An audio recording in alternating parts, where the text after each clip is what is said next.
Hi friends, ಎಲ್ರಿಗೂ ನಮಸ್ಕಾರ. ಸ್ವಪ್ನ ಉತ್ತರ ಕರ್ನಾಟಕ ವ್ಲಾಗ್ಸ್ಗೆ ಸ್ವಾಗತ. ಇದು ಇದು ಶನಿವಾರ ಮತ್ತು ಭಾನುವಾರದ ಲಾಗ್ ಆಗಿರುತ್ತೆ. ಶನಿವಾರ ಕಳಸ ವಿಸರ್ಜನೆ ಮಾಡೋದಿತ್ತಲ್ಲ, ಹಂಗಾಗಿ ವಿಸರ್ಜನೆ ಮಾಡುವಾಗ ವಿಡಿಯೋ ಮಾಡ್ಕೊಳ್ತಿದ್ದು.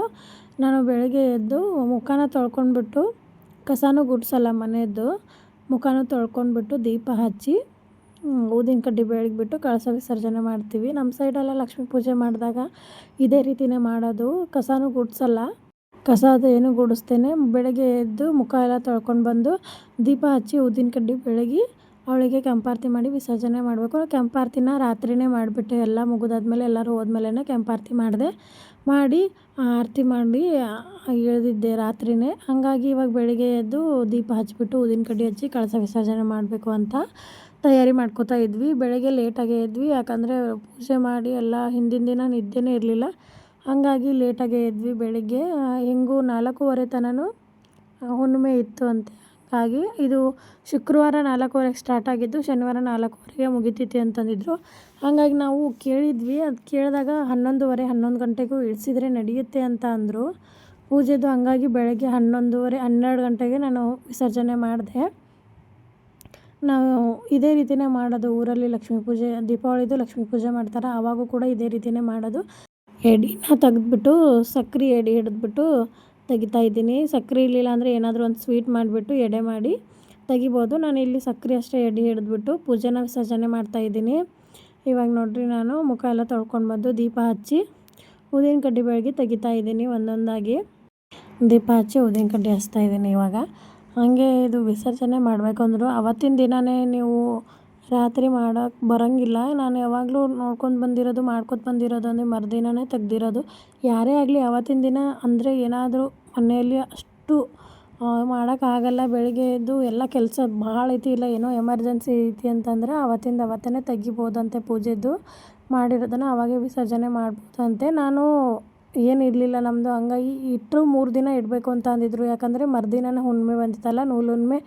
ಹಂಗಾಗಿ ಮರುದಿನ 3 ದಿನ ಇಡ್ಬೋದು ಇಟ್ಟರೆ ಅಂತ ಹೇಳಿದರು. ನಾನು ಹುಣ್ಣಿಮೆ ಮುಗಿಯೋದ್ರೊಳಗಡೆ ತೆಗೆದುಬಿಟ್ಟೆ.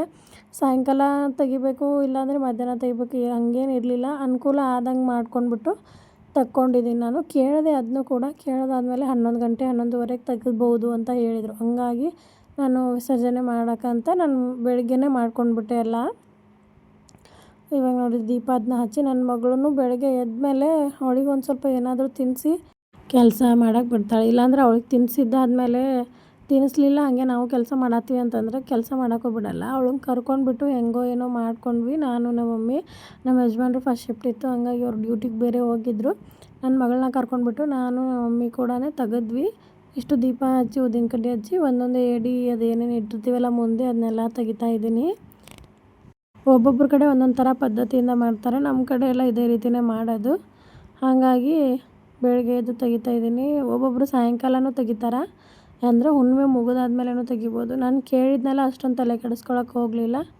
ಹಾಗೆ ಮಾಡಿ ತೆಗೆದಾದ್ಮೇಲೆ ಸ್ನಾನ ಮಾಡಿ ಕಸ ಗುಡಿಸ್ಕೊಂಡು ಸ್ನಾನ ಮಾಡಿ ಮೇಲ್ಗಡೆ ದೇವ್ರದ್ದು ದಿನ ಹೆಂಗೆ ಪೂಜೆ ಮಾಡ್ತಿದ್ವೋ ಹಾಗೆ ಆ ಮೂರ್ತಿನ ತೆಗಿಲಿಲ್ಲ. ಯಾಕಂದರೆ ಹುಣ್ಣಿಮೆ ಇತ್ತಲ್ಲ, ಹಂಗಾಗಿ ಮಂಗಳವಾರದವರೆಗೂ ಇರಲಿ ಅಂತ. ಮತ್ತು ಕಡುಬು ಮಾಡಿದ್ವಿ ಇವತ್ತು ಹುಣ್ಣಿಮೆ ಎಲ್ಲ, ಹಂಗಾಗಿ ಕರಿಗಡುಬು, ಅನ್ನ, ಹಪ್ಪಳ, ಸಾಂಬಾರು ಅದನ್ನೆಲ್ಲ ಮಾಡಿದ್ಲು ನಮ್ಮ ಮಮ್ಮಿ. ಮಾಡಿತು ಕಡುಬು ನಮ್ಮ ಮಮ್ಮಿ ಮಾಡಿದ್ದು, ಸಾಂಬಾರು ಅದನ್ನ ನಾನು ಮಾಡಿದೆ, ಪಲ್ಯ ಅದನ್ನ. ಹಾಗೆ ಮಾಡಿದ್ದಾದಮೇಲೆ ರಾಖಿನೇ ತಂದಿದ್ನಲ್ಲ ನಿನ್ನೆ, ಅಂದರೆ ಕೆಳಗಡೆ ವರಮಹಾಲಕ್ಷ್ಮಿದು ಯಾರು ಹೇಳ್ತಾರೆ ಪೂಜೆಗೆ ಬನ್ನಿ ಅರಿಶಿನ ಕುಂಕುಮಕ್ಕೆ ಅಂತ ಹೇಳ್ತಾರಲ್ಲ, ಆವಾಗಲೇ ಹೋದಾಗಲೇ ರಾಖಿ ತೊಗೊಂಡು ಬಂದಿಟ್ಟಿದ್ದೆ. ಇವತ್ತು ರಾಖಿ ಹಬ್ಬ ಕೂಡ, ಹಂಗಾಗಿ ನಾನು ನಮ್ಮ ಅಣ್ಣಂದಿರಿಗೆ ಕಟ್ಟಬೇಕು ಅಂತ ಮೊನ್ನೆ ಊರಿಗೆ ಹೋಗಿದ್ವಲ್ಲ, ಆವಾಗಲೇ ನಮ್ಮ ತಮ್ಮರಿಗೆ ಇಬ್ಬರಿಗೂ ರಾಖಿ ಕಟ್ಟಿ ಬಂದಿದ್ದೆ. ಹಂಗೆ ನಮ್ಮ ಮಮ್ಮಿನೂ ಈಗ ವರಮಹಾಲಕ್ಷ್ಮಿ ಹಬ್ಬಕ್ಕೆಲ್ಲ ವರ್ಷ ನನ್ನ ಹಸ್ಬೆಂಡ್ಗೆ ರಾಖಿ ಕಟ್ತಾಳೆ ನಮ್ಮ ಮಮ್ಮಿ. ಹಾಗೆ ಈ ವರ್ಷವೂ ಕೂಡ ಕಟ್ಟಿದ್ರು. ಊರಿಗೆ ಹೋದಾಗಲೇ ಅವ್ರ ಅಕ್ಕಂದ್ರೂ ಕೂಡ ಕಟ್ಟಿ ಕಳಿಸಿದ್ರು. ಅದನ್ನು ಕೂಡ ಇನ್ನೊಂದು ಅಕ್ಕ ಕಟ್ಟಿರಲಿಲ್ಲ ಮುತ್ತುಗೆ, ಹಂಗಾಗಿ ಅದನ್ನ ರಾಖಿನೂ ಕೂಡ ನಮ್ಮ ಮಮ್ಮಿ ಅವ್ರ ಹೆಸರು ಹೇಳಿಬಿಟ್ಟು ಕಟ್ಟಿದ್ಲು. ಹಾಗೆ ನಮ್ಮ ರೂಮ್ ಮೇಲಿರೋ ಅಣ್ಣಂದರು ಮತ್ತು ನಮ್ಮ ಮುತ್ತನ ಫ್ರೆಂಡ್ಸ್, ಅದೇ ನನ್ನ ಹಸ್ಬೆಂಡ್ ಫ್ರೆಂಡ್ಸು, ಅಣ್ಣಂದರಿಗೆ ಎಲ್ಲರಿಗೂ ರಾಖಿ ಕಟ್ಟಿದೆ. ಈ ಹುಣ್ಣಿಮೆಯಿಂದ ಮುಂದಿನ ಹುಣ್ಣಿಮೆವರೆಗೂ 1 ತಿಂಗಳು ರಾಖಿ ಹಬ್ಬ ಅಂತೀವಿ. ನಮ್ಮ ಸೈಡೆಲ್ಲ ಇದೇ ರೀತಿಯೇ ಆಚರಿಸೋದು. ಇವಾಗ ಯಾರ್ಯಾರು ಇರ್ತಾರೋ ಅವರಿಗೆಲ್ಲ ಕಟ್ಟಿರ್ತೀವಿ. ಆಮೇಲೆ ಒಂದಿಷ್ಟು ಜನ ಅನುಕೂಲ ಇರಲಾರ್ದನ ಇರ್ತಾರಲ್ಲ, ಕಟ್ಟಿಸ್ಕೊಳಕ್ಕಾಗಲ್ಲ, ನಮಗೂ ಒಮ್ಮೊಮ್ಮೆ ಕಟ್ಟಿರೋಕ್ಕಾಗಿರಲ್ಲ, ಅಂಥವ್ರಿಗೆ ಇನ್ನೂ 1 ತಿಂಗಳ ತನಕ ಟೈಮ್ ಇರುತ್ತೆ. ಎಲ್ಲರಿಗೂ ರಾಖಿ ಕಟ್ತೀನಿ. ಇನ್ನೂ ಒಂದು ಸ್ವಲ್ಪ ಜನ ಮಿಸ್ ಆಗಿದ್ದಾರೆ ಅಣ್ಣಾರು, ಅವ್ರವ್ರ ಕೆಲಸದಲ್ಲಿ ಅವ್ರವ್ರು ಬ್ಯುಸಿ ಇದ್ದರು. ಹಂಗಾಗಿ 1 ತಿಂಗ್ಳು ತನಕ ಹಬ್ಬ ಅಲ್ಲ, ನಮ್ಮದು ಗಣೇಶ ಹಬ್ಬ ಆಗೋವರೆಗೂ ಹಬ್ಬ ಇರುತ್ತೆ. ಇದು ಸಂಡೇ. ಒಂದಿಷ್ಟು ಜನ ಶನಿವಾರನೇ ಬಂದು ಕಟ್ಟಿಸ್ಕೊಂಡು ಹೋದರು. ಇವಾಗ ಸಂಡೇ ದಿನ ಒಂದು 4-5 ಜನ ಅಣ್ಣಂದಿರು ಬಂದಿದ್ದರು ಕಟ್ಟಿಸ್ಕೊಳ್ಳೋಕ್ಕೆ. ರಾಖಿ ಕಟ್ಟಿಸ್ಕೊಂಡು ಗಿಫ್ಟ್ಸು ತಂದಿದ್ದರು. ಒಂದಿಷ್ಟು ಜನ ಅಣ್ಣಂದಿರು ಚಾಕ್ಲೇಟ್ಸ್ ಕೊಟ್ಟರು, ಒಂದಿಷ್ಟು ಜನ ಅಣ್ಣಂದಿರು ದುಡ್ಡು ಕೊಟ್ಟರು.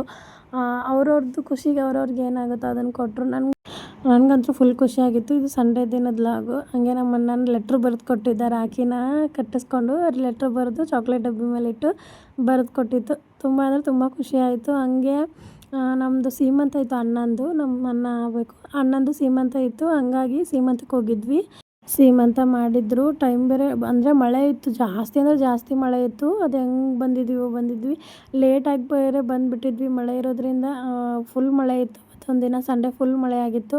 ಹಾಗೆ ಸೀಮಂತ ಮಾಡಿ ಅವರಿಗೂ ಸೀರೆ ಅದನ್ನು ಅಂದರೆ ಆಯರಿ ಮಾಡಿಬಿಟ್ಟು ಅಣ್ಣಂದ್ರು ಇದ್ರಲ್ಲ ಅಲ್ಲೇ ಅಣ್ಣಂದ್ರಿಗೆ ರಾಖಿ ಕಟ್ಟಿ ಬಂದಾದಮೇಲೆ ಸಂಡೇ ಒಂದು ಇತ್ತಲ್ಲ, ನಮ್ಮ ಮನೆ ಹತ್ರ ಸಂಡೇ ಬಜಾರು, ಶಾಪಿಂಗು ಏನಾರು ಮಾಡೋದಿತ್ತಂದರೆ ಸಂಡೇ ದಿನ ಮಾಡಿದ್ರೆ ಚೆನ್ನಾಗಿ ಸಿಗ್ತವೆ. ಹಂಗಾಗಿ ನಾವು ಸಂಡೇ ಶಾಪಿಂಗಿಗೆ ಹೋಗಬೇಕಾಗಿತ್ತು.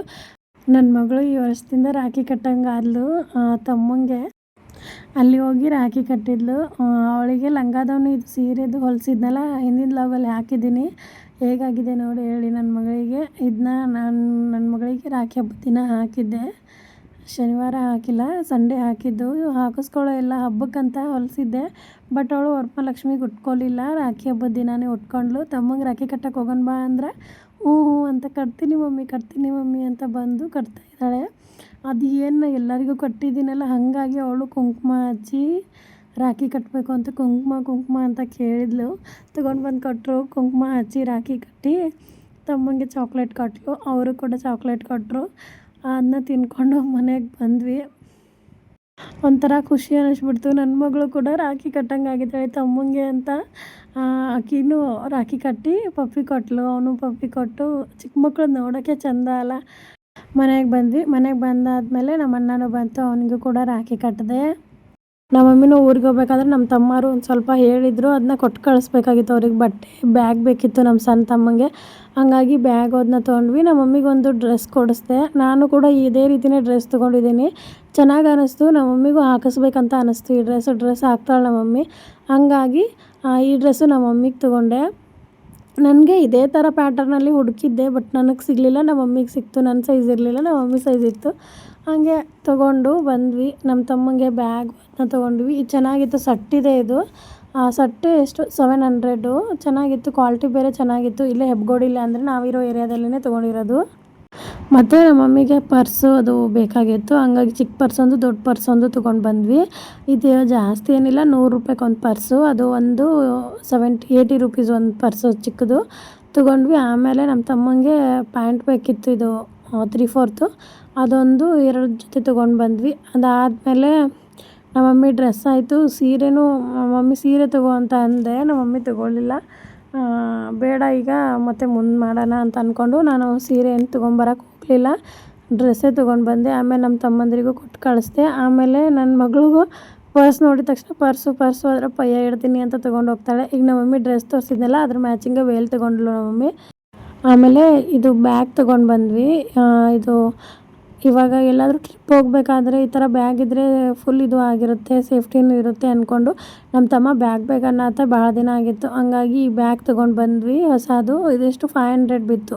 ಅಂದರೆ ಸಂಡೇ ಬಜಾರ್ ಇರುತ್ತೆ ಇಲ್ಲಿ ನಮ್ಮ ಏರಿಯಾದಲ್ಲಿ. ಹಂಗಾಗಿ ಸಂಡೇ ದಿನವೇ ಶಾಪಿಂಗ್ ಮಾಡಿದ್ವಿ ಎಲ್ಲನೂ. ನಾನು ಸೋಮವಾರ ಹೋಗ್ತೀನಿ ಅಂತ ಇತ್ತು ನಮ್ಮ ಮಮ್ಮಿ. ಬೇಡ ಇನ್ನೊಂದು 2 ದಿನ ಇರಮ್ಮ ಅಂದರು, ಇರಲಿಲ್ಲ. ಅಲ್ಲಿ ಕೆಲಸದ ನೋಡ್ಕೊಂಡ್ಬಿಟ್ಟು ಸೋಮವಾರನೇ ನಮ್ಮ ಮಮ್ಮಿ ಹೋಗುತ್ತಂತೆ ನಾಳೆ. ಹಂಗಾಗಿ ಸಂಡೇನೇ ಎಲ್ಲ ಶಾಪಿಂಗ್ ಮಾಡ್ಕೊಂಡು ಬಂದ್ವಿ. ಇದು ನನ್ನ ಡ್ರೆಸ್ಸು.